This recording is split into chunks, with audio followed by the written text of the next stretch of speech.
Oh, 481 dulu. Sama-sama dibuka di halaman 481. Sebentar, saya mau stop share. Ya. Di halaman 481. Ya. Silakan digarisbawahi surat pemberitahuan objek pajak (SPOP). Surat yang digunakan oleh wajib pajak untuk melaporkan data subjek dan objek PBB P2 sesuai dengan ketentuan peraturan perundang-undangan perpajakan daerah.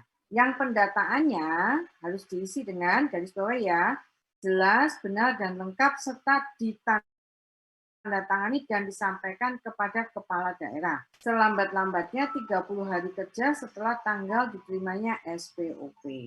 Kelihatan di situ ketemu kata-katanya? Ya.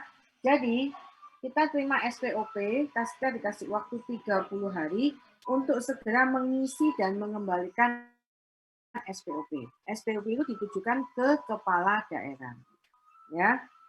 Nah, sedangkan SPPT-nya itu digunakan untuk memberitahukan besarnya PBB P2 yang terutang kepada wajib pajak. Dan yang menerbitkan SPPT itu siapa? Siapa yang menerbitkan SPPT? Kepala daerah. Kepala daerah, ya.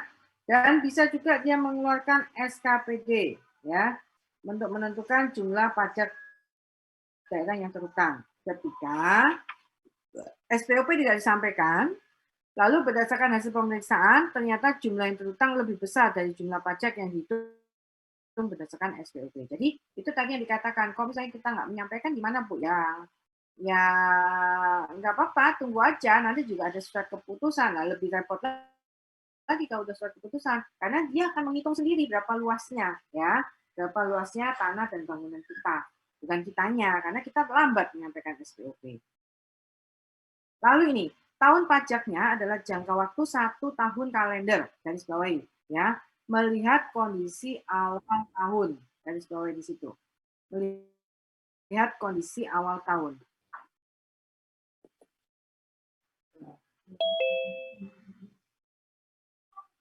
Nah, di garis bawahi saat yang menentukan, garis bawahi 1 Januari.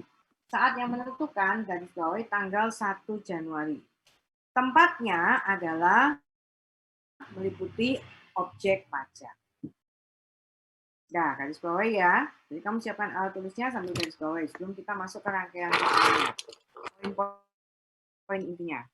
Nah, lalu ternyata yang menurut bangunan itu adalah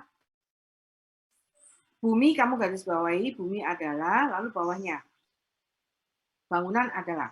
Nah, bangunan itu konstruksi teknik yang ditanam atau dilekatkan secara tetap, kasih dalam kurung permanen, pada tanah dan atau perairan. Jadi benar ya, kalau di Kalimantan itu di bawahnya perairan, masih masuk ke dalam situ ya. Karena asalkan balik lagi, permanen atau tetap ya. Perairan, pedalaman, dan atau laut. Nah, tetapi pengertian bangunan itu juga luas. Ternyata di sini adalah apa? Jalan yang lingkungan yang terletak dalam suatu kompleks bangunan. Misalnya di dalam hotel, pabrik ada jalan setapak akses menuju tempat hotel atau pabrik itu masuk ke dalam pengertian bangunan. Lalu jalan tol itu masuk bangunan. Terus kalau rumahnya misalnya ada kolam renangnya, nah kolam renang itu masuk pengertian bangunan. Pagar mewah itu masuk pengertian bangunan.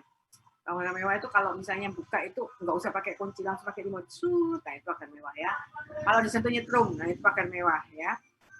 Terus kadang-kadang rumah itu misalnya atau mungkin ini di hotel tuh atau di rumah itu mungkin misalnya ada ini lapangan basket.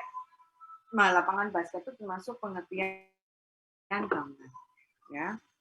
Taman mewah, nah itu jadi kalau misalnya kalau di Ugrida kan dari ujung yang samping apartemen, kalau kita masuk kampus Ugrida, samping apartemen kita ada jauh ya, dari apartemen, dari samping apartemen yang pintu satpam, sebelum pintu satpam dari pagar sampai menuju ke ruangan kampus kita, ke ruangan lobi kampus kita itu kan lumayan jauh tuh jaraknya ya. Terus ada lapangan